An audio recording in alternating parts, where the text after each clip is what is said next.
Welcome, everyone, to our board meeting. Wow, I didn't expect to see this many people here today. Thank you for being here. It is the 2nd of June at 5:30. We are on Legacy Campus in the boardroom, and appreciate everyone who's listening and those who are here in person. We'll begin with roll call. Larry Jepson, board member. Randall Bagley, board member. Steve Norton, superintendent. Terry Rhodes, board member. Kathy Christiansen, board member. Jeff Nielsen, board member. Jared Black, business administrator. And Chris Corcoran and Roger Pulsifer are excused. And I will lead the pledge and the mission statement. Please rise. I pledge allegiance to the flag of the United States of America and to the republic for which it stands, one nation under God, indivisible, with liberty and justice for all. Our mission is to educate students for success in a changing world.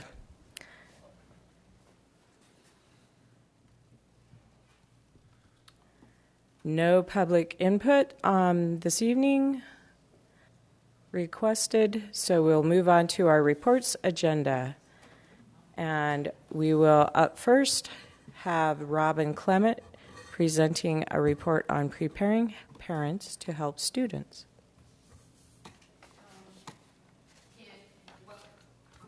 I think she wants to flip-flop. Sorry, we combined some of our answers to the questions we got with the presentation that Brittany's giving. Do you mind if we switch to Nope. Brittany present hers, and then we'll follow up with any information that didn't get covered that covers the questions that you guys submitted to us? Yep, Okay. that's fine. Next up, then we have concurrent enrollment presented by Mike Lichty and Brittany Foster.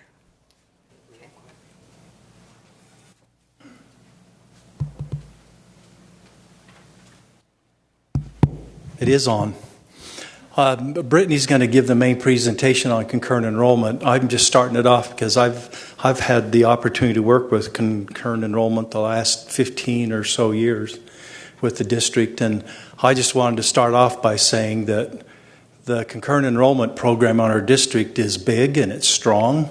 It always seems to be in a little competition with AP, but we really leave that balance up to the schools, how much they're going to be offering concurrent enrollment versus AP. But really in all of our schools, you'll see more concurrent enrollment than what's happening with advanced placement classes. But Brittany will give you more of a breakdown on what's happening, but the state of concurrent enrollment in our district is very strong, especially what we receive from the state in funding, and it's all based on credits. A number of credits are used, and we can compare ourselves with other districts, and districts our size, we receive quite a few more funds simply because of the number of kids that are taking advantage of concurrent enrollment.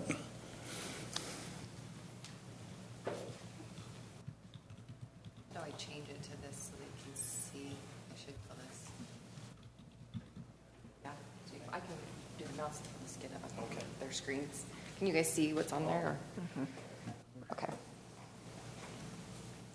I need to learn how to work this doodad. See some mic. Oh, that's easy. Okay. All right. One of the things that Mike didn't mention, we do bring in a lot of funding, but he didn't mention how great he's done at also reducing the achievement gap for the number of students that are underserved typically. We have better numbers than a lot of the districts in the state. We still have a lot of room to grow, but we were recognized this year as a leader in that regard. I put together this little presentation. Most of this information comes from a flyer that I put together earlier this year for counselors to share with their students. But one thing that's, I think, really important to show out is that the research is showing that by 2025, most jobs are going to require some sort of after school or after high school training. And that's going to be required for them to be able to have a family sustaining wage for their family. And so that we hope a lot of them go to college, but there are other options besides college, as you know. But concurrent enrollment can help them in all of those other areas. So what is it? For those of you that aren't very familiar with it, it is students taking college courses, actual college courses, while they're in high school. They're taught by high school teachers with master's degree.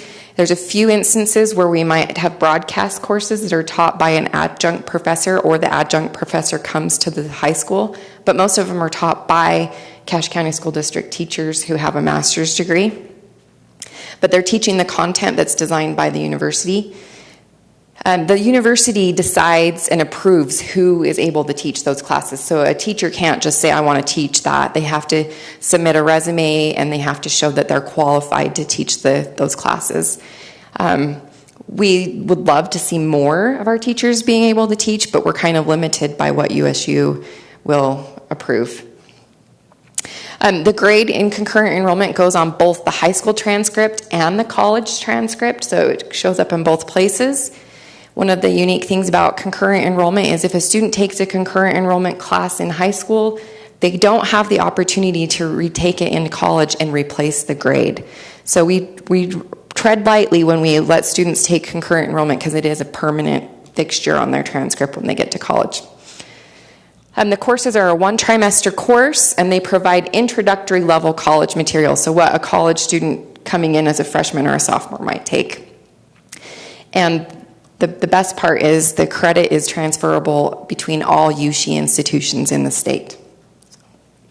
Any question on what concurrent enrollment is?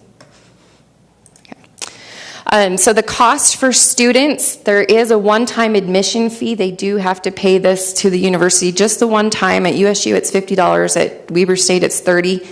And then they have to pay $5 per credit in tuition. Most of the classes are 3 credits. We have a few that are 4, so we're looking at $15 to $20 of tuition per class. Some of the courses charge a $5 consumable fee. That is fee waiverable. And some of the courses also require that the students buy a textbook, which with the new fee rules at the state is now also fee waiverable. And then this year with there was a state House Bill 390 that passed that is asking that all students who are experiencing socioeconomic disadvantage, their fees for concurrent enrollment as well as AP will be covered. And so what we're looking at is we will cover those as a district, and then the state will reimburse us the following year for any students who needed those fees covered. So in the past, all students had to pay that regardless of what their economic need was. But luckily, starting next year, we'll get to help them with that, or the state will help them. Brittany? Yes? How do they determine the socioeconomic disadvantage? That's a great question. I actually reached out to the early college specialist at the state just this week to ask, and they're working on that. So at this point in time, I've just asked our counselors to hold off on encouraging students to register, because usually we start pushing and saying, hey, go in and register, and we'll apply for admission and then register over the summer so we can hit the ground running in August. And I've said, if you know there's a student who probably is going to need help, tell them to wait. So, because I don't know yet. So here's some of the highlights. This is the data from last year. We had 1,850 students in the district participate in concurrent enrollment classes. We had 38% of our either active or former or current ESL students successfully complete either an AP concurrent or a BTech course. We don't have that number separated out. 17,000 credits were earned through concurrent enrollment last year, which I estimate based on the cost of credits at USU for 12 credits per credit, we've saved students $5 million overall last year. So for students to be eligible, the suggested eligibility for students, we suggest that they're in 11th or 12th grade. There are some circumstances where we might allow a 9th or 10th grader to take a course, and we can do that. But we're careful because we want to make sure they have their high school graduation on track. We don't want to hold them up with having them take classes before they're ready. So we encourage them to wait till they're in the 11th and 12th grade. We also recommend that they have a 3.0 GPA. That's the GPA where they seem to be most successful in these types of classes. There's a few exceptions. I've asked the counselors to do, I don't know what to call it, kind of a search for students who maybe had a rough freshman year, but they've improved as a sophomore or junior, and to reach out to those students and encourage them to take the classes even if they don't have a 3.0. So we're looking for students that will be successful. So if they don't have an overall 3.0, we're still looking to try and recruit students who maybe have recovered after freshman year. And they can complete up to 30 credits per year. Any questions on that? Can they do more than that? They can, but they have to pay for the cost. So if it's concurrent enrollment, the state will only allow them to do it tuition with the low tuition rate for up to 30 credits a year. So if they wanted to get their associate's degree by the time they graduate, how many hours is that they would have to have? So an associate's degree is 60 hours, and I'm going to get to that in just a minute. I'll explain a little bit more on the associates. Most of the classes don't have a prerequisite. I've asked the counselors and the teachers that if they want to have a prerequisite, that we call it a suggested prerequisite, because most of these classes at the university also don't have a prerequisite.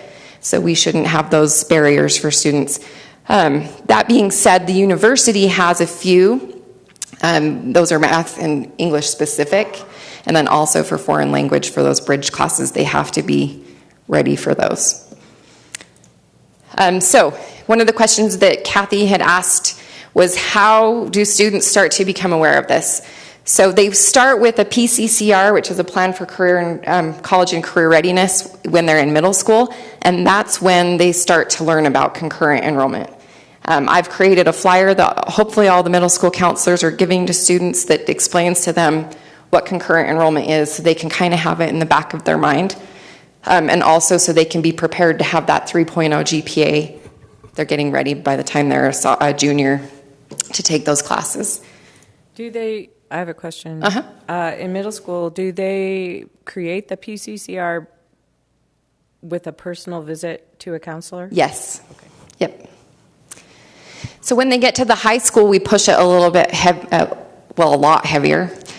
So these are the ways that they're learning about concurrent enrollment.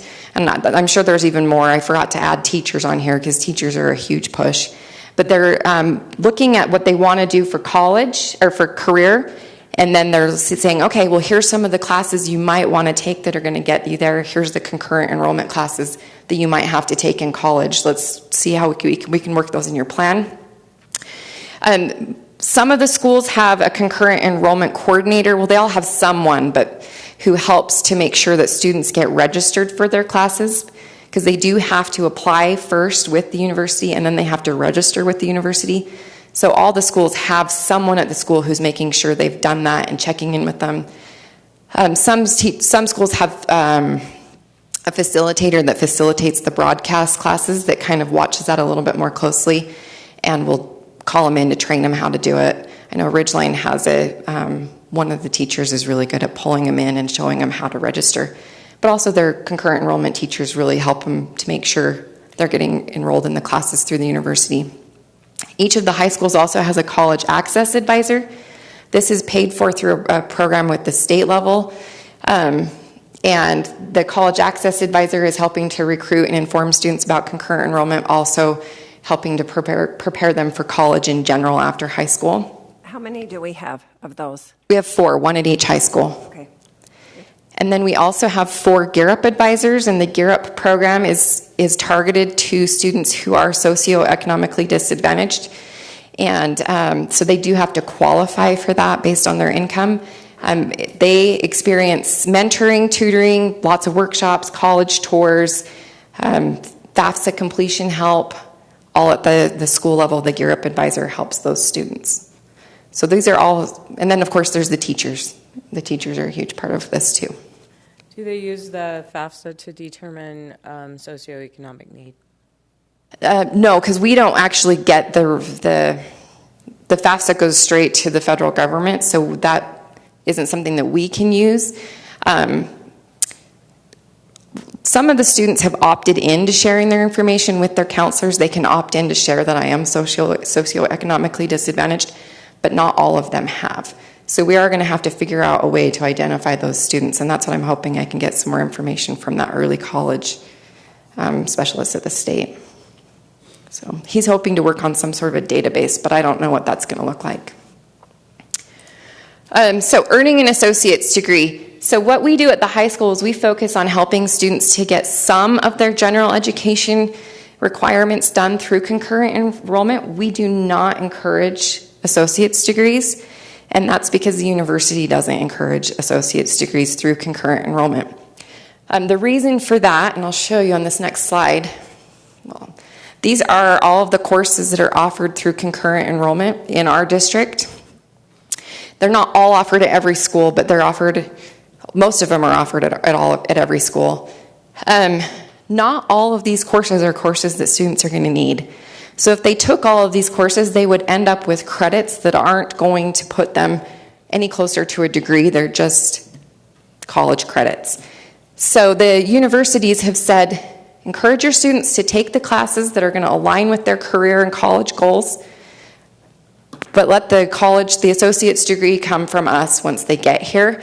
They really want students to have some experience on campus before they get that associate's degree.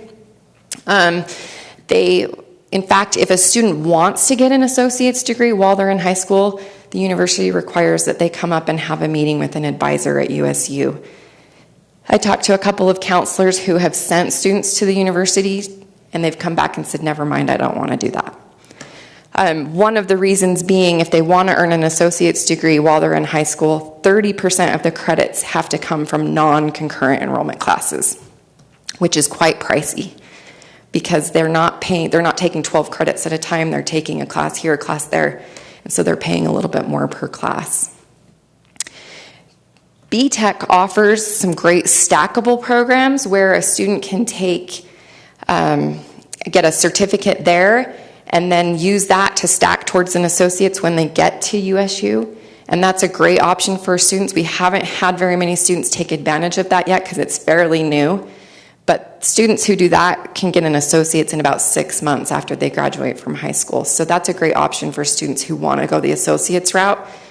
But there's limited programs that are available because it has to be one that has their certificate through Bridgeland. So, any other questions on the associate's degree? All right, so there's some other avenues for outreach because most of our students that take concurrent enrollment are what we call self-selecting. So they say, hey, I noticed that I know that I'm a student who's college bound, or my parents know that I'm a student that's college bound, and they self-select. But there are a few students who don't, who would be great candidates for concurrent enrollment. So there's some things we do on the back end. At registration information, they really do try to highlight with students the concurrent enrollment options. And then at diversity parent night and the family engagement nights, they really push concurrent enrollment to get some of those parents that might not be aware of what concurrent enrollment is. We're also working with USU. The USU is writing a grant to help focus on some of those students that are not self-selecting to help to get them to select. And one of the things that the schools are going to be doing is holding a registration review. So after students have registered, they will call them in for a breakfast or a lunch meeting, say, hey, here's the classes you've registered for. I'm going to bring in some other students who are non-self-selecting who've been successful in concurrent enrollment. So a lot of times these are going to be students who are minority students. They'll talk about what a great experience it was with them and encourage them to change their registration and enroll in some concurrent enrollment classes. And we've been pretty successful getting students to reconsider their options when they've been in that kind of a setting. And then, go ahead. Is that for juniors and seniors only? Yes, that's when they look at them and they say, and they look to see who hasn't already enrolled in concurrent enrollment. If they've already enrolled, they're self-selecting. So they're looking for students who would be eligible, 3.0 GPA or really close, and haven't still selected to take any classes.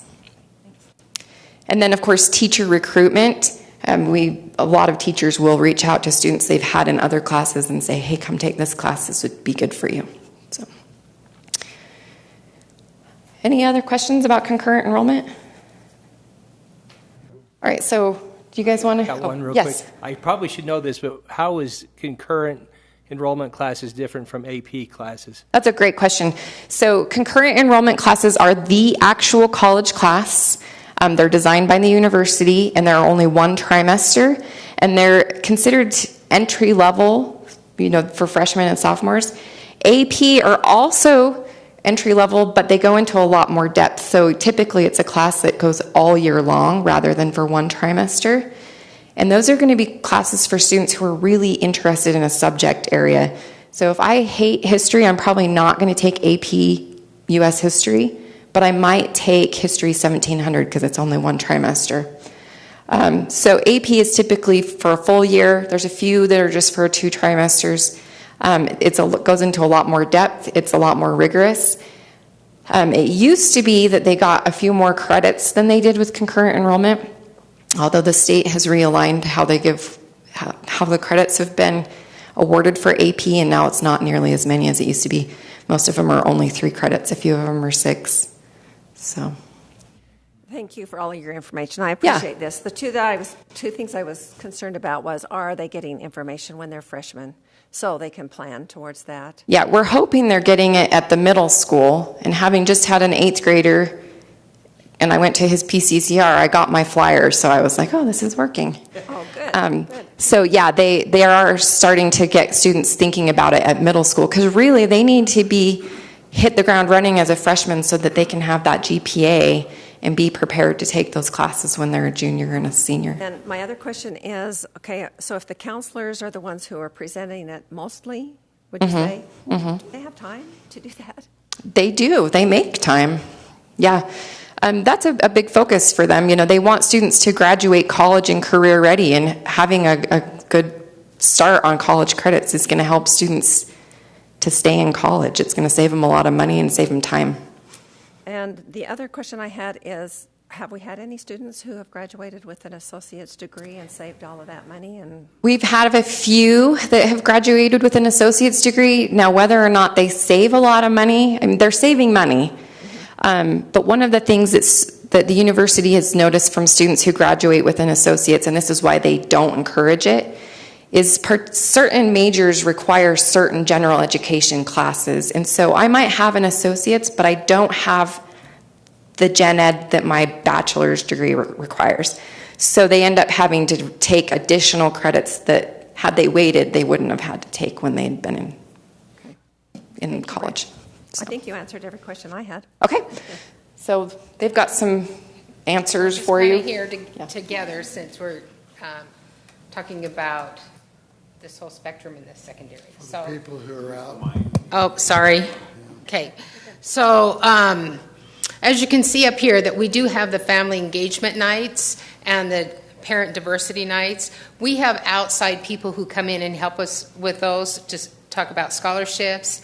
Occasionally we'll have USU admissions people come. We'll have migrant recruiters and representatives there to tell them what's available. So we do give that information that night, and we have translators on site so that we can do both languages. Occasionally we'll have other ones there to address other languages, but some of the languages we now have in the district are hard to pick up translators. We're working on that. So if you know anybody who speaks Marshallese, please come see me. But so we're always working on making sure the parents understand. And if you look at this handout that I gave you on the bottom, kind of what's in the works is what we have in each high school is Brittany has put a plan into place where each high school can have a parent liaison that can help parents in Spanish navigate through some of this. So if they go home, they have a question, or their student comes home with information, there's someone there that's immediately available to help explain it to them. Do those parents know who that person is?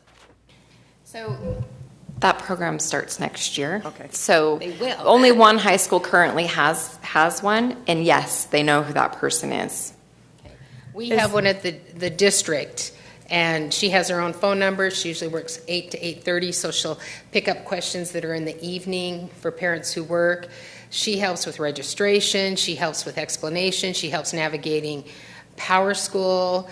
Sometimes parents have a question on a grade. She'll be the liaison between the parent and the teacher. She's just there, and they can call her. Is the Spanish-speaking population our largest minority? Yes. Okay. Yes. So in this first question, you asked if they could get credit or a minor. To get a minor in a language requires about 16 credits. So they usually have to pick up 2 more classes at the university. They can get credit if they pass for specific classes, either the CLEP test or there is the biliteracy seal test. There's 9 different tests that are available. We'd probably do the Apple one. That's the one we're most familiar with. And it just gives them a seal on their transcript that they're biliterate. They're mid-speaking, intermediate to mid. They're not like fluent in like a technical or anything, just conversation. So, but if I was an employer and I needed someone who could show me that they were proficient in both languages, that's a sign that they are. So, have we had any students who have got the minor in Spanish? In Spanish? Yes, we have. So we don't actually have this program anymore, but we're hoping that we can get some schools to start it again. Mountain Crest used to have a Spanish for Heritage speakers class, and the teacher in that class took the students up to the university and had them take the CLEP test, and they had extremely high passing rates. I don't know how many, but several of them were able to get the minor through that, but I'm not sure how many. So do you think that's a good class to put in all of the high schools for those students? I think so, especially where we're going to be focusing, or we're starting to get the seal of biliteracy. That would be a great way for our students to get that seal on their transcript. Okay. I think it's a good direction. Mm-hmm. All right. I'm looking down through some of these questions. Is there any specific that we kind of talked about? Gear Up, the admissions department. On number 6, are there any nonprofits that could provide funding for these students? Do you mean to take the test, to go to school? What exactly? Well, what I was wondering is to pay the cost for the students who, the heritage language students who their parents just can't afford. The cost of what? The cost to take the classes. Yeah. If they fall under that fee waiver, then we're required to, as a district, to pay for those, right? Okay. But CEF has some programs for us. I know some schools have fundraisers they use that money for, and then there are just people who private donations. We have really great people here. Yeah.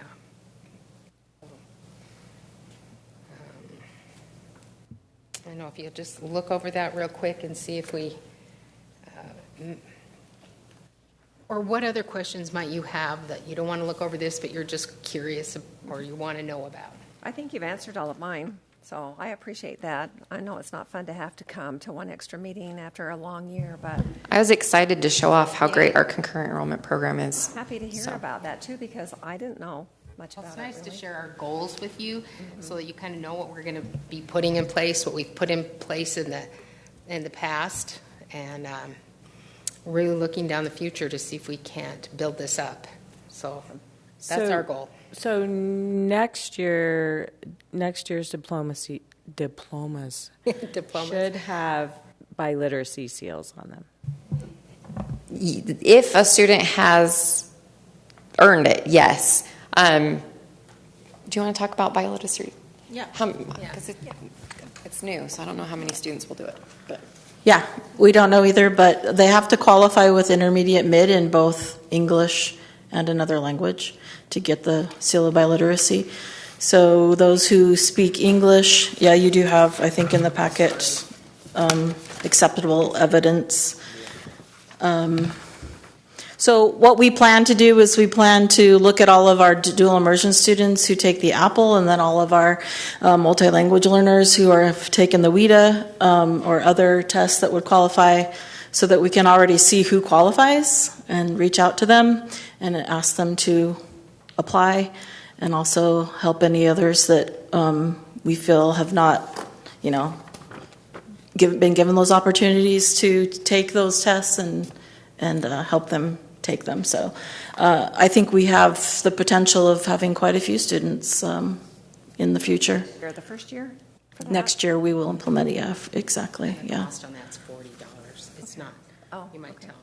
For the test, or what do you mean? For Yeah. the app test. Yeah, well, actually, I think the apple's only 20 Oh, 20. Well, they have to take a couple, it equals up to 40 when they're done. when they're done, okay. 25 and 15. So this will be, so you're looking for or students across all of our high schools, including Cache, Correct. for the biliteracy seal? Yeah.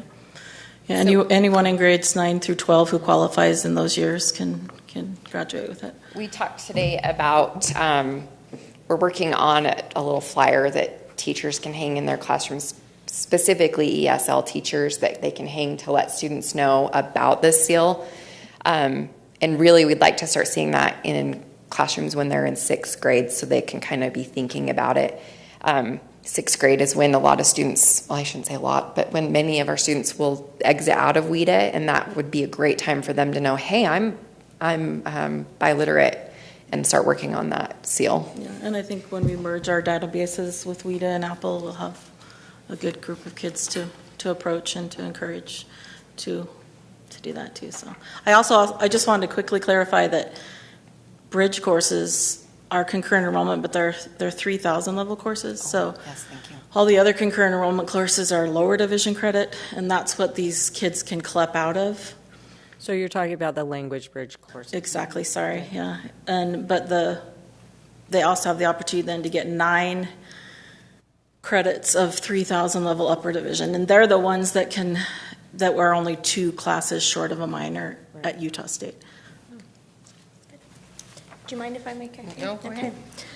I'm Melinda, the EL specialist, and I was really excited to hear that we were going to get the biliteracy seal.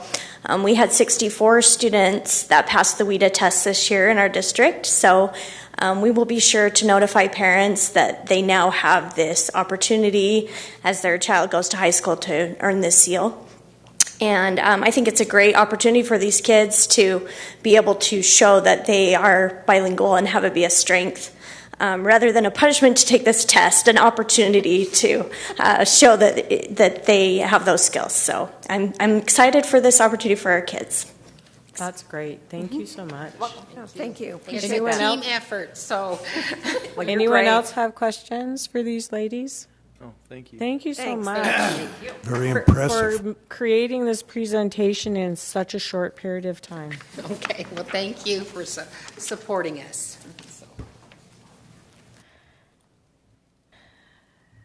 Okay, so does that mean that we're now on reports agenda number 3? Okay. Next is the 2022-23 school fees amendment number 1. Assuming that we'll None have of you are going to stay for the rest of the meeting? This is the exciting ladies. part. See ya.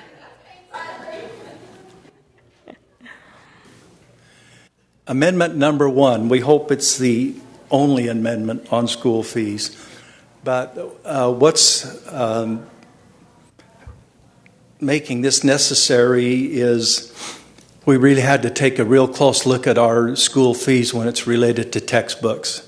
Because beginning in the 22-23 school year, we're not able to charge any fee that's associated with a textbook, copies, or anything that is related in a class. So as we go down through this, you're going to see quite a few of these fees are being lined right out. Some of them are being reduced because that much of it, a certain portion of it was considered for textbook and the rest was for other types of materials. If I go down the list there in section C, the first thing I'll point out is the locker. We've put that to a rental option. There's a lot of students right now who no longer use a locker. They just carry around a bag. And so we're making that optional now. They either can have a locker or don't pay the fee for a locker on it. So that was a change. You can see the digital curriculum and access and Canvas. That is all related to textbooks. So that's gone, and you'll see that both in the middle school in Section C and Section D with high school. If we go down to the elective courses, band and orchestra, that is lined out. But I will tell you that that fee was eliminated for both middle schools and high schools, but we have set up a district budget because it doesn't mean they don't need the money. They do need the money. So there has been a budget set up at the district. Delphi will manage that. I think it was $25,000, if you remember, $25,000 to help schools buy what they were typically using for these fees. Delphi will manage that. And the schools will request directly to Delphi, and she'll manage. So we'll be in, I think we'll be in good shape with that part of it. You can keep going down. You can see choir. Choir is part of that same thing, that $25,000 pot. The exploring technology classes, we can't totally eliminate that fee, but we did take it down a little bit on there because they're receiving limited funding from the state. Then if you go to Section D, you can see the digital literacy or access and Canvas is also gone. What is going up is driver's education fees.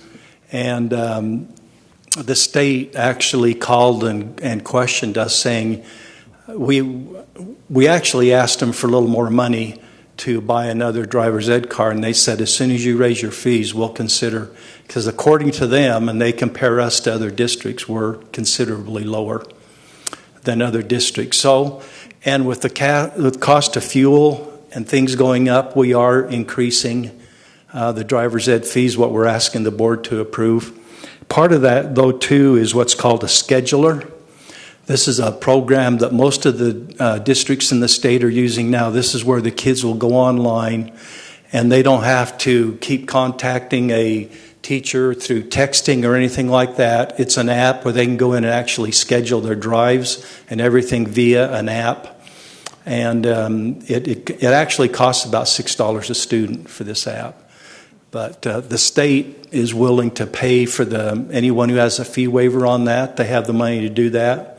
And so part of this increase will address getting this scheduler as well into all of our teachers. Our teachers were exposed to it in April at the state conference, and there's a couple of schools that are really excited about doing this. There's a couple that are dragging their feet, and we're saying, okay, if you're going to use the program, you can charge $6 fee. If you're not, you cannot. Your fee will be $6 lower than what the board approves here tonight for the scheduler on it.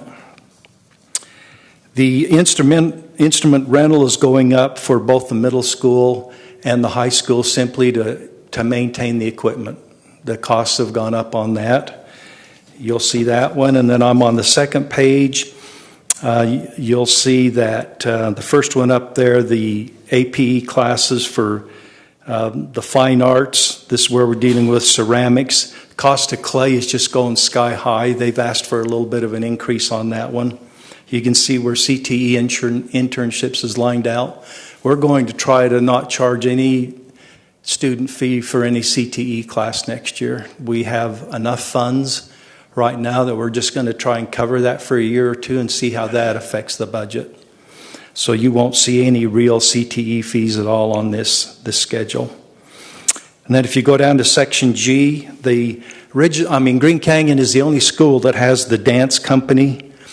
And they operated that last year on a budget of $400.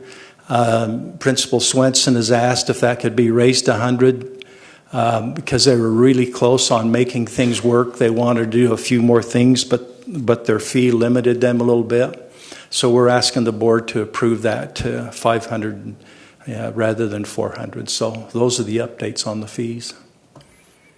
I have two questions. Oh, one more thing on that. Overall, this lowers the middle school fees by $34, and it lowers the high school fees by $36. That's not counting the driver's ed. Driver's ed is kind of a thing out to the side that we really can't control much.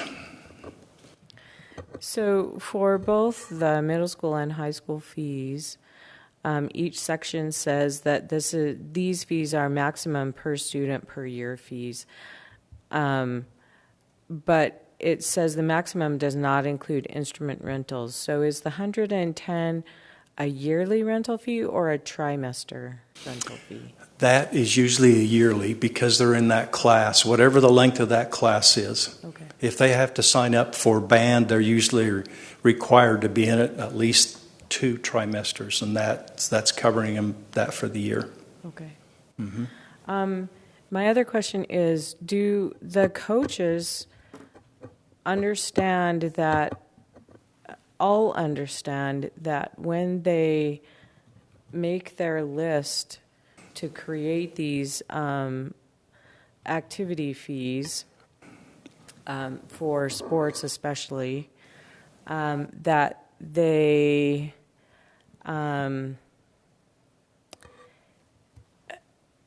when they create that itemized list, that they can't deviate from that, right? They cannot go above the board-approved maximum.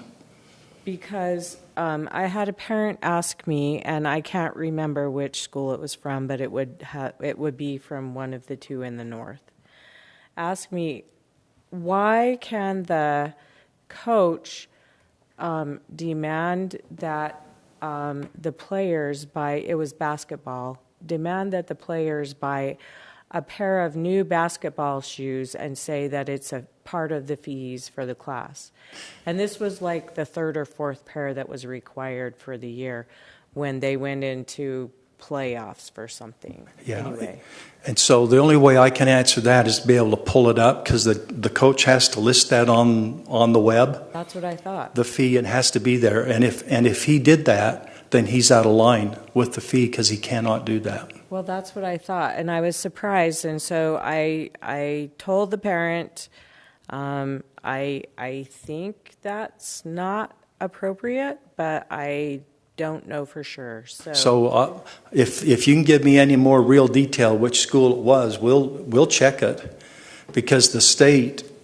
I'm telling you, if that complaint went to the state would be right back to us, exactly having us check that out. That's why I was concerned about it and wanted to ask about it because the coaches.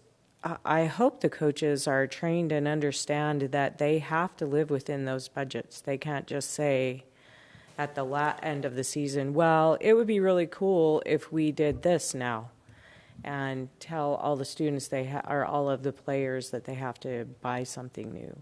Yeah, and what I have noticed, if you go in and look at what the coaches list online for their, like, for example, baseball, the $600 is what the board approves.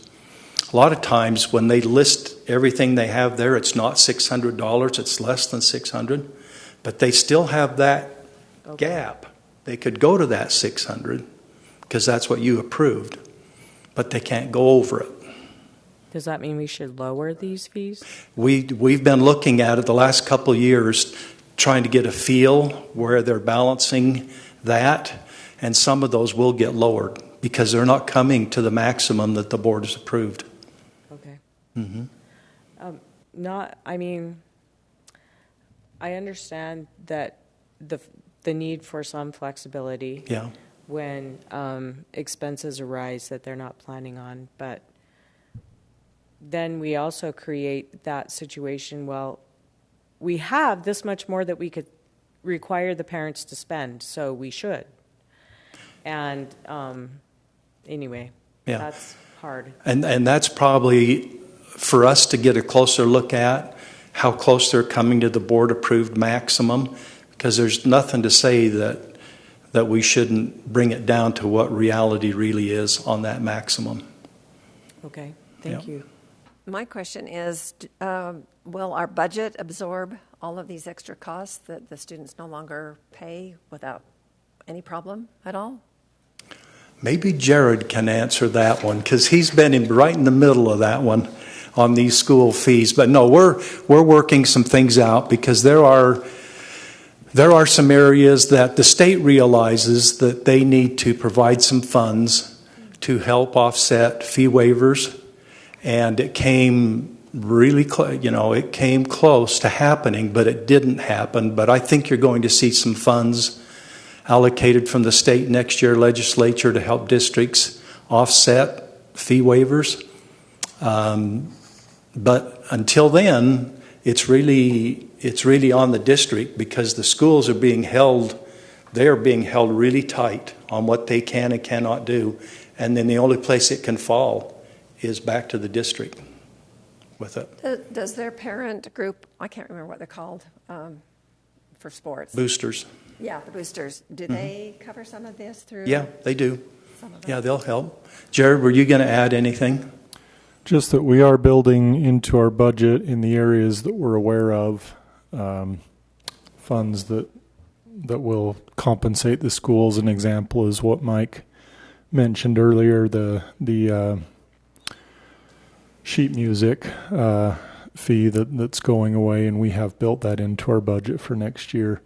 That's not to say there may not be some unforeseen or unintended consequences, but in most cases, I would say these amounts are not substantial enough district-wide that we can't respond when we become aware of it, I guess.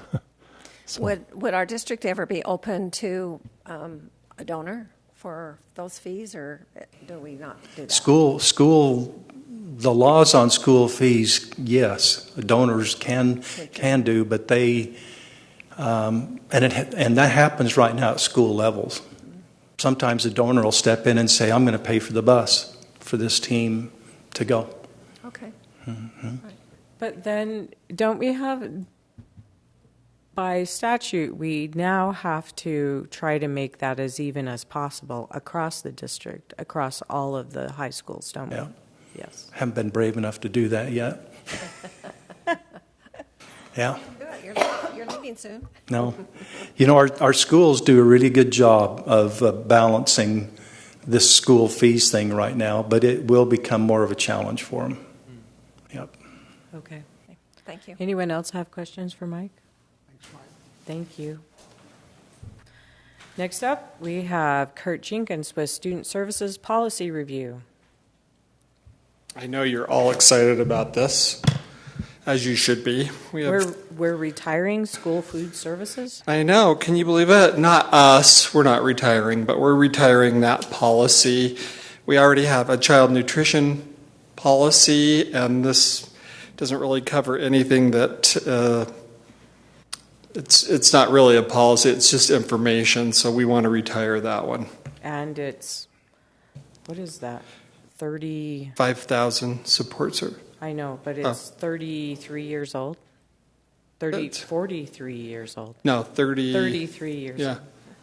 Wow. Okay. So,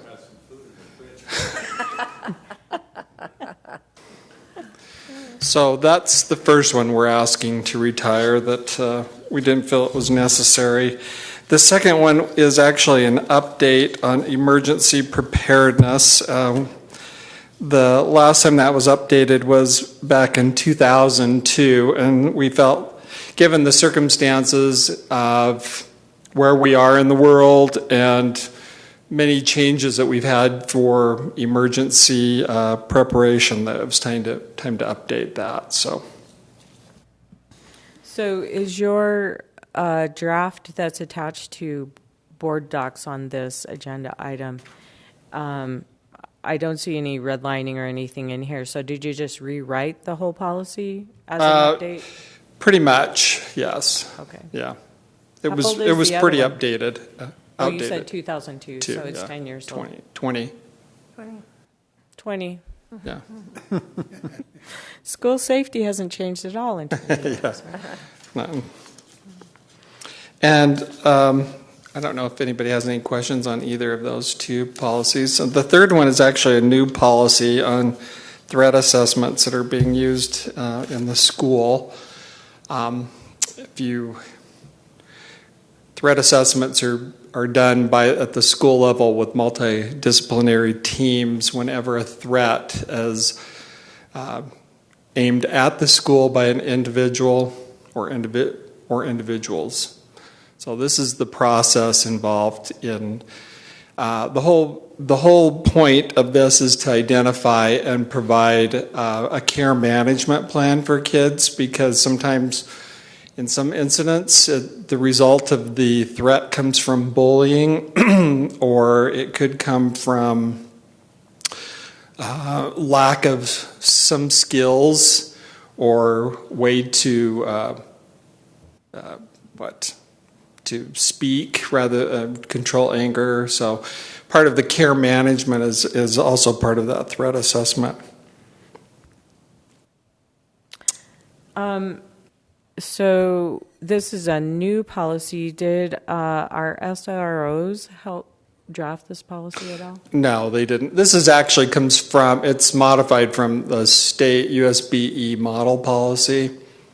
Okay. But we work very closely with our SROs and law enforcement. In fact, we have a threat assessment training next week that we're taking Reed Tanner to, so he will be with us on that one. So has he looked at this or any of the SROs? No, they have not looked at this one. I wonder if that would be a good idea. I'm meeting with him tomorrow, so I can talk to him about it. Thank you. Anyone else have questions for Kurt? Well, I have a question that I think you'll know the answer to, but it's not on these two things. Okay. Do we have the Stop the Bleed kits in all of our schools? Yes, we do. We have a Stop the Bleed, a few kits at each of the schools. There's at least 2. The superintendent purchased 1. Schools could purchase up to 3 because we kind of offset the cost on that. So most of the schools have at least, they all have at least 2. Some have more than 2. And I know this is probably there's a million answers to this, but do they know where they keep them? Oh, yes. They've identified a location because in our duress app, we're actually going to map that in our duress. So if anybody were ever to go in there, EMS, they would know where the location of those Stop the Bleeds would be. Here's one more weird question. Okay. Can I add one more? We're starting 7th and 9th grade this coming year. In our health classes, we're going to be teaching Stop the Bleed to all 7th and 9th grade health students. So what about the heart kits, whatever they're called? You know, the AEDs, yes. Where if someone all of a sudden collapses from a heart attack, You're right. do we have those? Every school has at least one. The high schools, generally, I think they have 3. 2 of the middle schools have 2. I think it's because they were 9th grade at the time. Spring Creek only has 1 in it right now. And they're kept in a place where everyone knows? Mm-hmm. Yeah. Okay. Just checking. Just wondering. Karen's doing an evaluation on those right now because there's funding available to update them. So. Yeah. Thank you. Yep. Any of the gentlemen in the room, in the board, want to ask a question since Kathy and I are dominating? Jeff's itching to ask me a question. No, great job on it. I've been through it, and thank you for your work. All right. Thanks. You should ask Kurt about the fabulous reunification training that this district pulled off last week, which fits into these 2 policies very well, but him and his team did an excellent. How did you keep, my one question about the reunification drill was, how did you keep the parents from freaking out? Well, we planned it before this week. It's been in the making for a few months. And actually, the original one was planned for March of 2020, but something got in our way that month. But we communicated with parents ahead of time about it, talked to them about the process because it was a drill. We wanted to let them know that. And I think it was organized really well. We had a lot of people that helped out, an enormous amount of people that helped out and kept it pretty efficient. So it had a lot of meaning for parents, as you can well imagine, given the circumstances of what happened last week. So even though those parents had seen the kids that morning when they reunified with them, they were just choked up by it. So it was pretty cool. Yeah. That's awesome. I just thought of one more question while you're talking about reunification. Considering the things that have happened at North Cache in the last few weeks with hall checks, not lockdowns, but hall checks. I have a daughter who teaches at North Cache, and she reported to me how frustrating it is that when parents get that email that there's a hall check, or they don't get an email, but their student texts them in class, then the parents start calling their kids while they're in class to find out if they're safe, if they're okay, all that kind of stuff. How do we, is there any way to prevent that? From the parents texting? Well, from the parents and the kids with their phones interrupting classes. Right. I think the communication piece is always tricky business in the schools, and given things that have happened, of course, everybody was like in a frenzy over it. But we need to do, I guess, a more vigilant job, and we really work hard in our safety team and do the drills and in our monthly safety meetings. But we really have to hit teachers specifically about, because there were some questions about hall checks. Some people enacted the lockdown procedure in their classroom when it should have only been a hall check. So then that created some confusion and consternation on the students who texted their parents like, we're in lockdown. And so that's the first step, is first helping our staff with that. So yeah, the rumor mill ran amok last week. Yeah, it was really unfortunate because there are circumstances to that event that we're not obviously privy to talk about it here at this board meeting, that were completely inaccurate, and there are just a lot of missing pieces from that. So I think if people realized some of that, they would be a little more caring about it. And we're always going to err on the extreme rather than just say it's not important. So if they lock a door, that's fine with me. Oh, well, I don't mind the locking doors. No, it's just our community. In fact, we were actually talking about this today, about blasting out, creating standardized messages that are perhaps sent out by us rather than by the school, even for a hall check. But we need to talk about that one a little bit more. But that might help. Okay. All right. Thank you so much. Okay. Thank you. Thanks, Kurt. Thanks. Jared Black is up with a business office policy review. All right. Originally, we had two policies to review with you tonight, but the one was being recommended to be rescinded, and after looking at that policy a little bit this week, I'm not quite comfortable with that direction. I think we may still need to have a policy. That's with the tax sheltered annuity policy, or sometimes known as 403Bs, but governs retirement accounts that our employees can sign up with through outside vendors. And I would still like to have a policy. It does need to have some language updated, but we'll keep working on that one. Okay. So the one that I'd like to review tonight is the payroll procedures policy. And thanks to Scott Rigby and Marty, our payroll manager, who went through this policy and are recommending these wording changes. And also thanks to Emily, who put this into board docs and did the strike-throughs and the... She's becoming an expert. Yeah. It looks really nice. And from what I understand, if it's approved in the future by the board, Jenda can just go hit one button and it'll make all of these changes automatically. So awesome. That'll be nice. Most of the proposed changes in this policy are just a matter of simplification or changing our wording to the wording that we currently use, or aligning the policy with how our practices have kind of adapted over the years. This policy was adopted in 1997, and so there are a few wording updates that apply to that. If any of you have any comments or questions or suggestions, we can implement those. But there's really nothing super substantive about the update. Just wording and terminology. Yeah. Excellent. Anyone have questions? Thank you, Jared. Excuse me. Do you need some water, Terry? We're going to get it. Okay.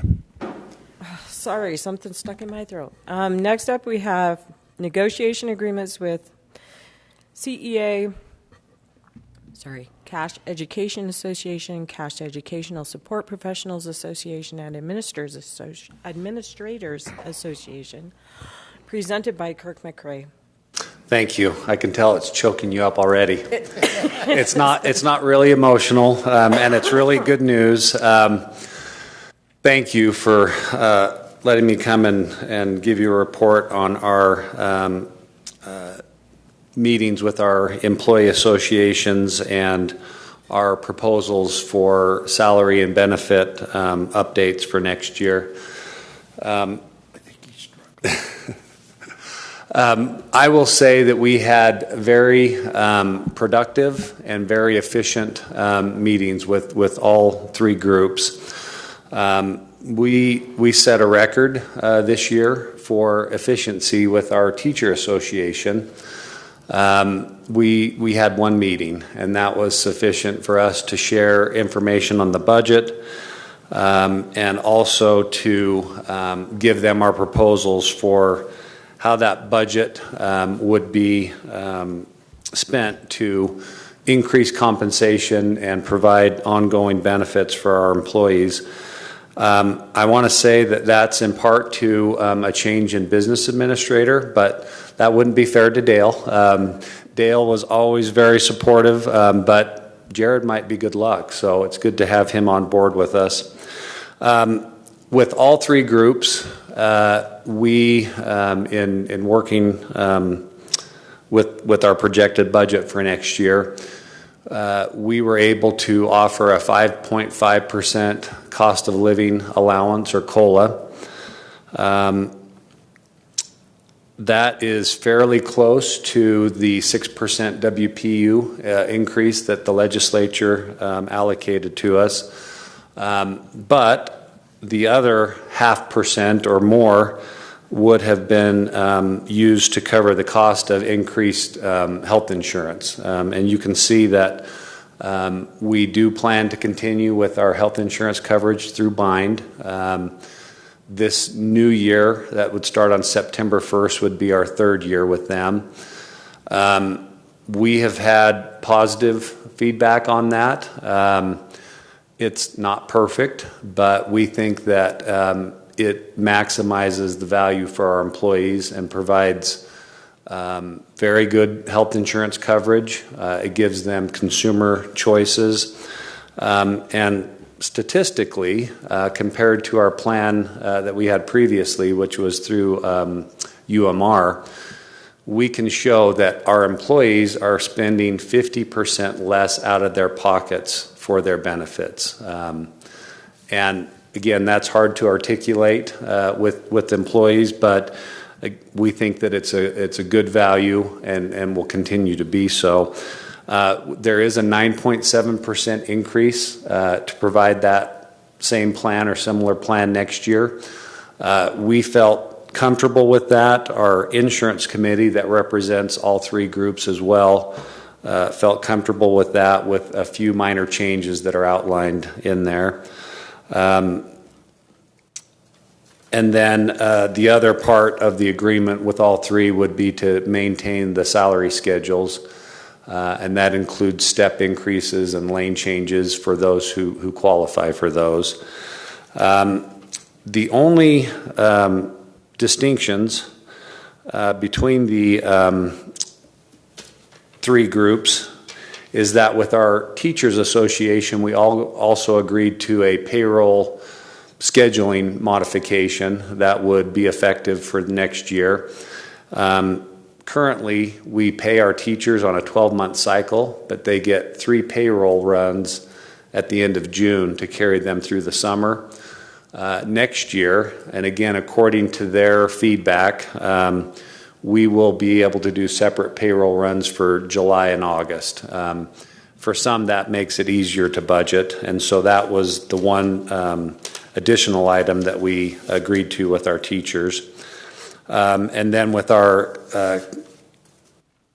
educational support professionals, we had one other item that had to do with lifeguards and sweepers, and that was really in response to some market demands. We are not competitive when it comes to our lifeguard wages, and that is one that's not tied to a salary schedule, so it sometimes falls behind, and it has fallen behind. So we have proposed to put that position on lane 1, step 1 of our classified salary schedule. So that way it will be increased with cost of living increases in the future. And then the other thing that's a minor change, we do have sweepers, and another term for that would be assistant custodians, who are part-time custodians that come into all of our schools and help our custodial staff there. We have recognized that we have some, about 15, that have been with us for more than 8 years, and one over 30 years, and they have been pegged to step 1, lane 1 of the classified salary schedule.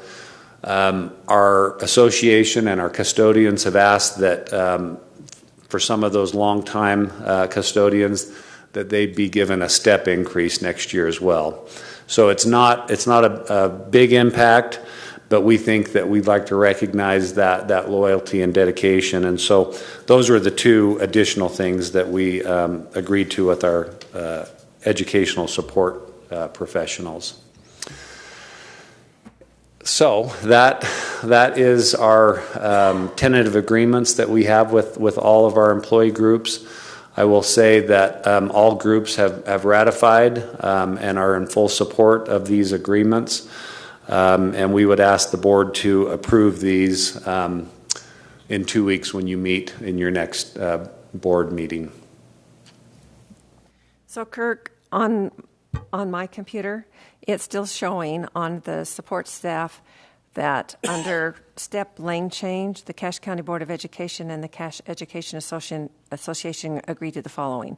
Teacher salary schedule will have full funding of the scheduled steps lanes. That's on the classified. Yeah, and dang it, Emily's not here, so I can't The have her. tabs are misnamed. Yeah, they might have been. Tabs on board docs. I can tell you that in the hard copy agreements that I have, they are correct, and we did get that accurate with our employee group. So I'm not sure what happened there. It's just an editing thing. Yeah. We got an English teacher here that, I completely appreciate that. It's just the tab names and the documents are mixed up. Are misaligned, okay. On board docs. Emily's getting good at the editing, but we'll have to work on the attachments maybe. Okay. I can blame her because she's not here, but we do, the hard copies are correct. Can I just say thank you so much to our district for making negotiations so painless for us as a board. I have lots of opportunity to speak with board members from across the state, particularly on the Wasatch Front, and they have been groaning for 3 weeks about negotiations in their districts and how horrendous it is. And they said, "Oh, don't you hate negotiations?" I said, "No, not at all. I think they're great." What? And so they want to know what we do and how we make it work and why. And so when I report that with our teachers association there was one meeting, that's really gonna, wow. Anyway, So our And- district is impressive with that. Thank you so much for making that such a great process. Well, and thank you all for your support. I feel like all of our employee groups know that they have a board that trusts them and supports them. When I started here over 20 years ago, the process with our teacher association involved dozens of meetings. They were very lengthy, very difficult. Over the years, that has changed, and I would say that we have trust with them. They know that we have their best interest in mind. They don't question that. So I am really grateful for your leadership and support, and for Superintendent. That I know was one of his goals, was to build that trust, and right now we have that, and we want to maintain that. Thank you very much. Thanks. Next up, Jared again. The budget report. All right. My apology, because I only put a document on board docs about 2 hours ago. I spent Memorial Weekend in Teton Valley, Idaho, in the 35-degree weather and snow, and came back with a pretty good cold, so I'm admittedly a day or two behind. But wanted to give you, we'll have our budget hearing in 2 weeks on the 16th, and I wanted to give you a little bit of an overview of what we're working on with the budget. So I haven't prepared a full budget document for you today. To be honest, there's still several moving pieces that to print that document out right now I think would still be preliminary. Well, this is much better anyway. Okay. It's shorter. Yeah, exactly. But I've given you just a summary of a few things that we're looking at for and building into our budget. I would say our budget for the upcoming year is about 97% finished. We still have some tax information to come through that will finalize that, and then just a few program budgets that we're working through. But for the most part, it's in the system and looks good, and I'm excited to be able to go through that with you in a couple of weeks. But as you know, in the June board meeting, we'll approve both a final budget for the current year and a preliminary budget for next year. So we're working on both of those budgets right now, and have been over the last month or two. Just a little bit of information on the current year budget. Our property taxes are showing at about a 97% collection rate, which is really quite good. Statewide, that number typically goes between 95 and 96%. And we will also see that 3% that's uncollected, we'll see some of that come through next year. That always happens where some of that uncollected money will get to the county, and then we'll be paid that. State revenues for this year, just to give you an example, on May 27th, so just towards the end of last week, we received our final budget update from the state. So that just gives you an idea of kind of what we're dealing with this time of year. So we are working on getting those numbers verified, that's what we have in our system, and making any adjustments that we need to. The state also takes our property taxes that we've received from April 1st of 2021 through March 31st of 2022. So for that 12-month period, they'll collect data on the property taxes we've actually received, and then they adjust our state funding based on what we actually received in those property taxes. So we're just getting those adjustments right now as well. We do benefit greatly from the board and voted guarantee programs. These programs are set up to provide a guaranteed amount to districts based on assessed valuation and how much funding you should be getting.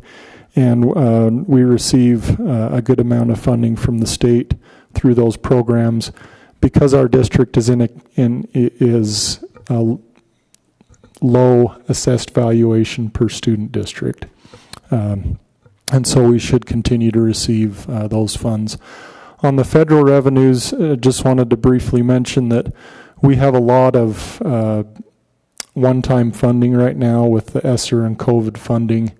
For example, our ESSER 3 program received about $10 million, and I think we've reimbursed $300,000 to this point.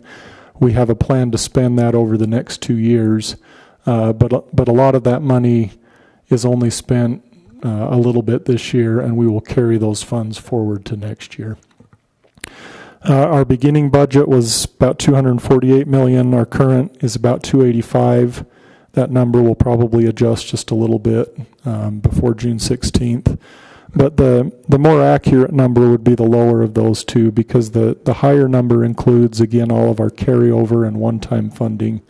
But in terms of understanding what our ongoing budget is, that $248 million would be closer to what we have, which is a huge budget, but we're also educating 20,000 students, and that takes money.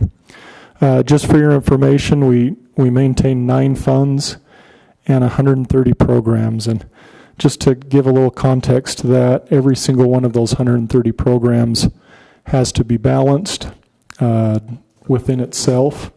And some of them are self-funded, some of them are combined with other programs to be funded. So there's a lot of complexity in our budget with all of those programs. But these 3 gentlemen out here and the ladies that were here earlier in the district and many others are part of those program directors who help put together those budgets. So our budget process does include, so Scott and I sit down and do the main part of the budget, but all of those programs are assigned out to program directors. So we have a lot of people putting budget data into our system this time of year, and we appreciate their help with that. Any questions on the current year budget? Any of the points that I put on there? Okay. Thank you, everyone. For next year, for the proposed budget, under local revenues, I just put that property tax revenues are not yet finalized. We're close. But interestingly, the assessed valuation for our district did jump. We know this. It jumped from about $7 billion in the current year to $9 billion. And the majority of that is simply reassessing properties to be current for the market. So there is a little bit of growth in that, but not all of it is new growth. And what I mean by that is we're guaranteed the same amount of revenue year to year, regardless of property value. But a little portion of that higher assessed valuation would actually be new growth, so new houses or new businesses. And on those properties, we actually receive additional tax funds beyond what we've received this year. And those tax funds, I believe, will be able to help us with one particular issue, which is that our capital foundation funding for next year was decreased by the state about $1.5 million.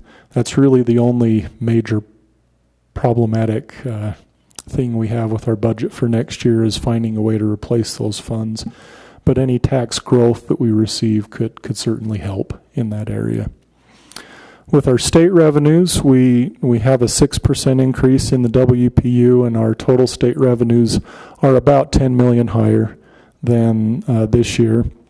And those increases are by far the majority of increases that we use to fund cost of living adjustments and medical increases, etc.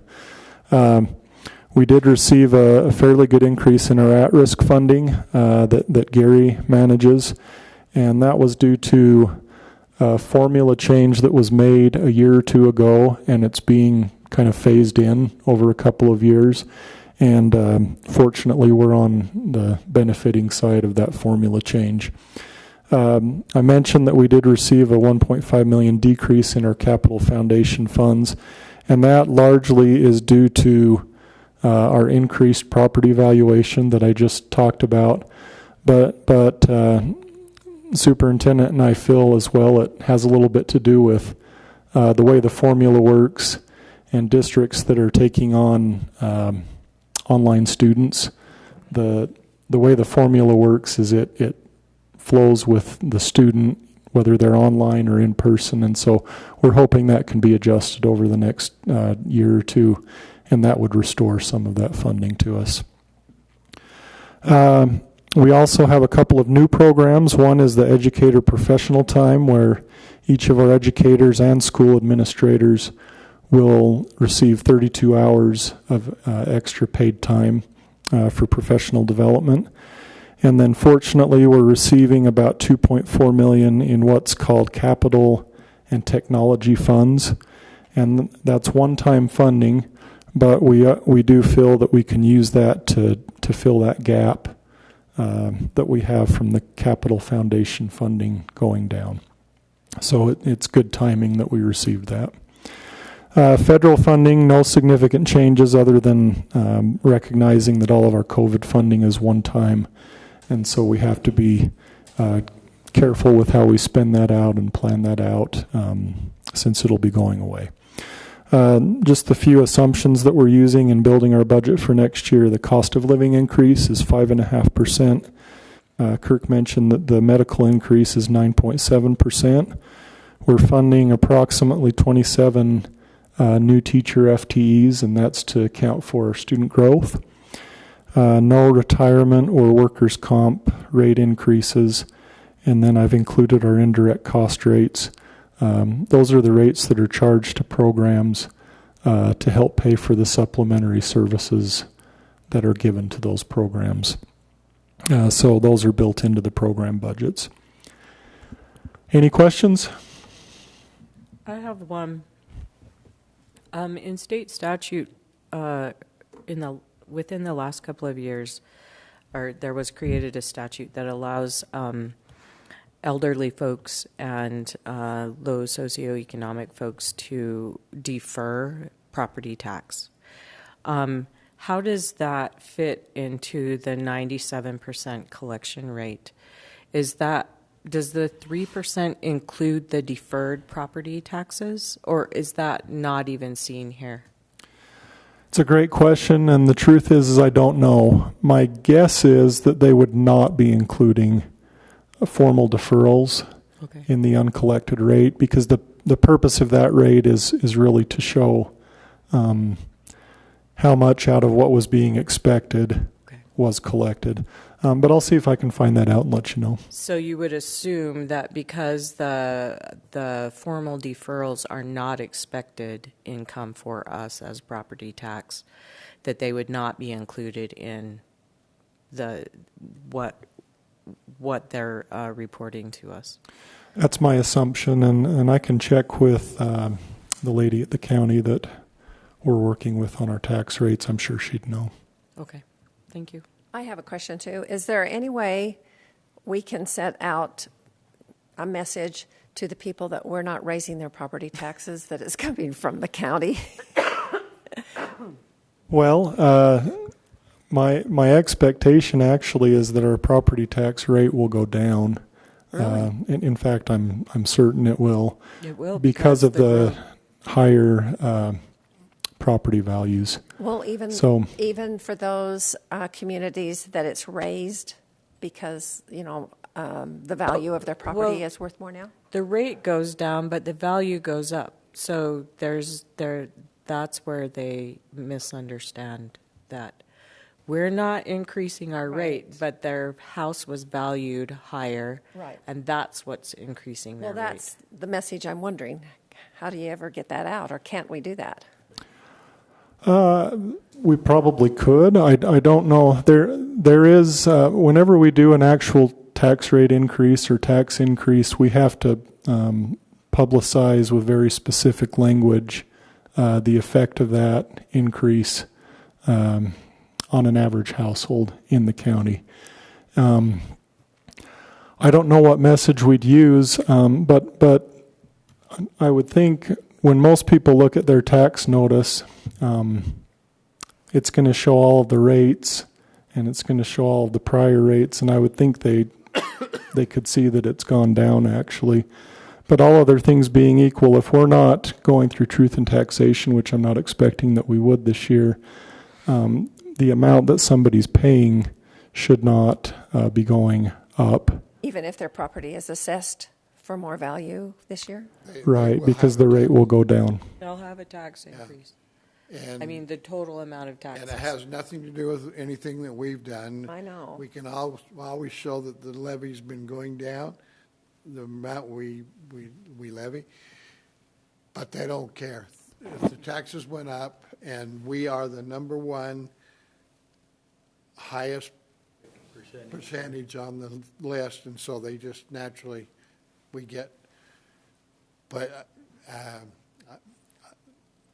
all the years I've been here, we've never been able to get that message. Even when we have a truth and taxation hearing, it's hard for people to understand that that market value of their home is probably far more important than how much tax they're paying than what the levy is that we have on the school district. So, Well, I get all of that. It's just that you hear everyone say, oh, but they raised their taxes again. And I just feel like, well, shouldn't we tell them we didn't raise it? Yeah. And I guess one idea I have is that we're intending this fall to publish the popular budget report. It's just a condensed, heavy graphics report of our budget and numbers in the school district and how that works. And a piece of that could be, how does our tax rate look, and even compared to other tax rates in the state? Because I looked maybe a month ago, and we were sitting right in the middle. I think out of 41 school districts, we had the 20th lowest tax rate.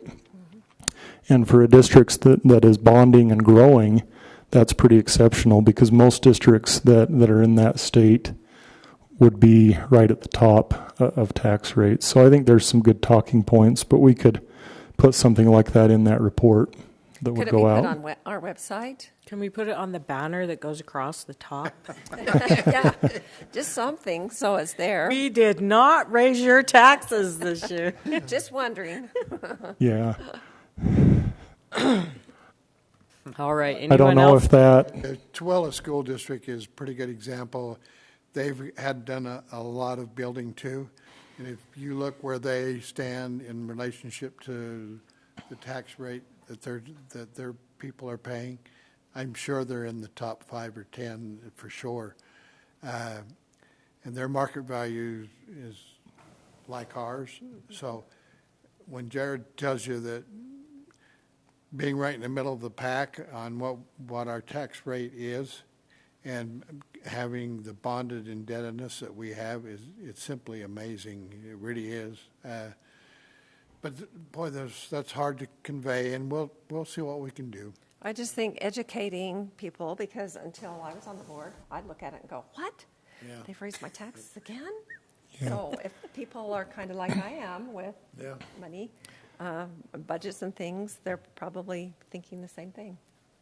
And if we expanded the comparison to out-of-state tax rates, we'd look even a whole lot better, We should do that. I don't know how to do it, but I think we should do that.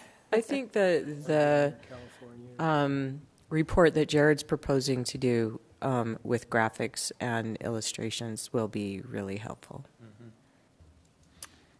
Just wondering. Anyone else have a hard question for Jared? All right. Moving on to the board meeting schedule for next year that I found 2 problems on already. The first one being July 14th. At our last meeting, didn't we decide that was going to be on July 20th?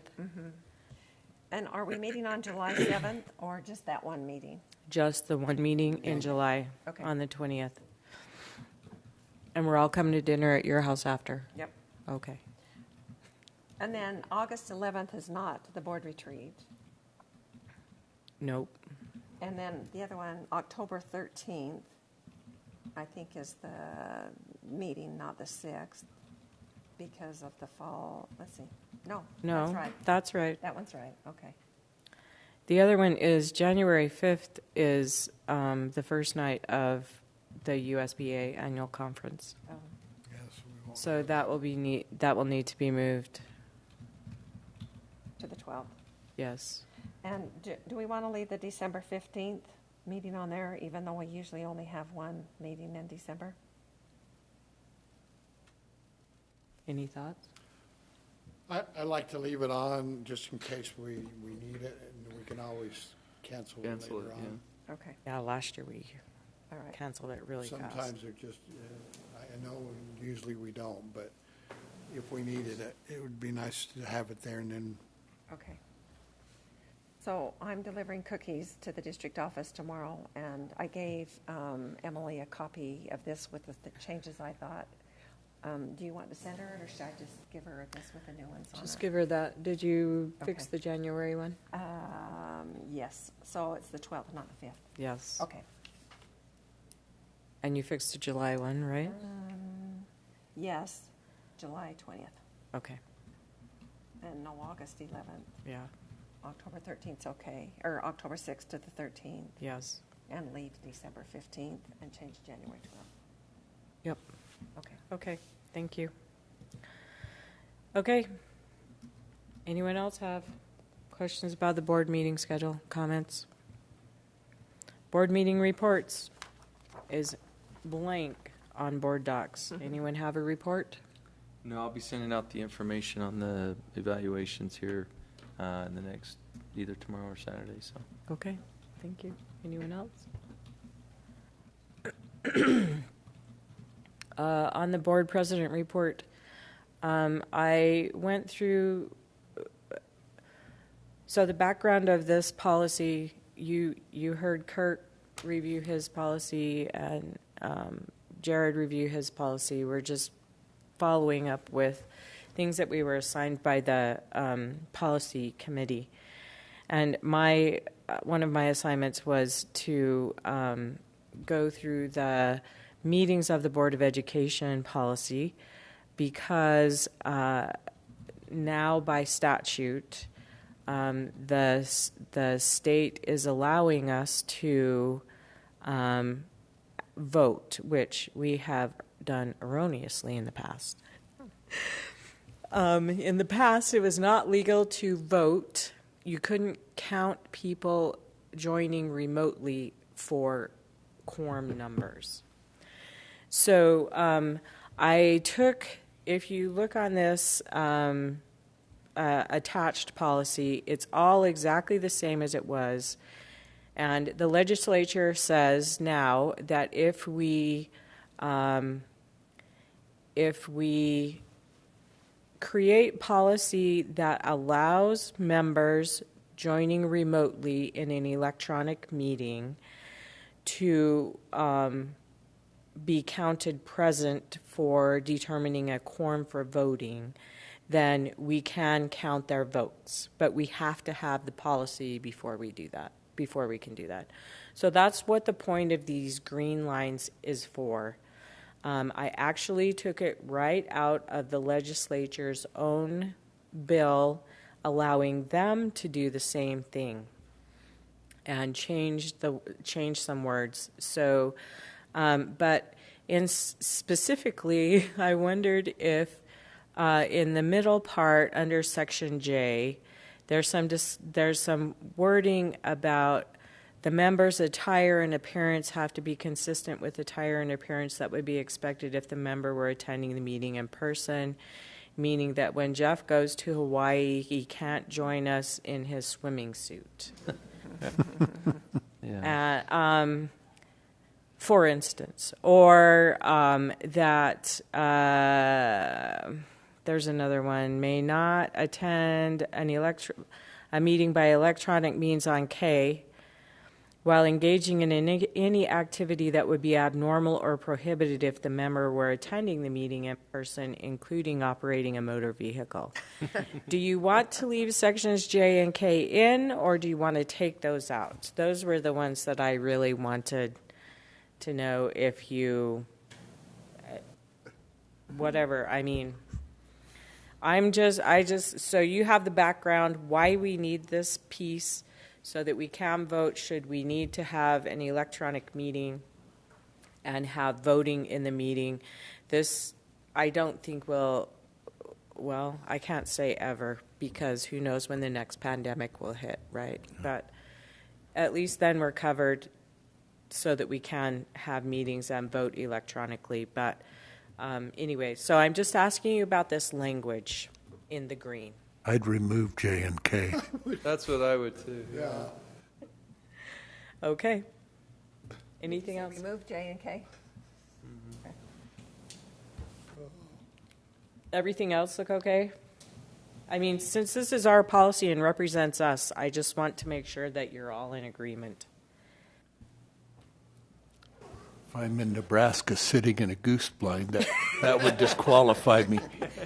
That's right, because it says... Pants on, please. The location has to reflect the dignity of the meeting, right? That's right, and it has to be free from any noise that is extraneous, distracting, disruptive, or inappropriate. Like a shotgun going off. Like a shot. If they came in. No shooting while you're in the meeting. Yeah, Okay. I mean, the rest of it looks great. I would be in favor of removing that J and K. Okay, I will do that. As I put them in, I just thought, I don't know if this really reflects our board, but I put it in just so you could see all the language the legislature has in theirs, and we could take it out. All right, I will let Emily know. Or is it Jenda I need to let know? Jenda. For editing it? Emily? Either can help you. If Jenna does the formatting, Emily will do it. Okay. All right, I will do that. On to the superintendent. Just thanks for all the time this week. It's been a marathon. Take the weekend off. Enjoy. I was telling Kevin about our discussion after we finished last night, and Randall said, okay, see you tomorrow. And your face just fell. What? We said, yeah, we have a board meeting. Oh, the poor soup. It has been a marathon, but what a joyful one. It was. So great to put 16, almost, or over 1,600 newly fledged adults out from Cache County School District out into the world, right? Yep. So one question, the feedback of going back to the university, I had some good feedback. I just wondered if there was anything that, there was a debate there for a while about going back, and I haven't had any negative comments. I haven't had any negative. In my 2 welcome speeches that I gave, I tried to make it clear that this is a community celebration for the students. So trying to make that point as well. Okay, good. Awesome. It would be good to survey and find out. We'll let Chris write that, right? Because then it will have the right questions on it. If they'd have been outside in Hyde Park during that Yeah, I'm going to say ceremony, they'd have been mighty been happy outside. to have gone in. We would have been without one of the graduations. Yes, we would have. Thank you for the 3 musketeers remaining to the end of the whole meeting. And now that we've arrived, we will adjourn.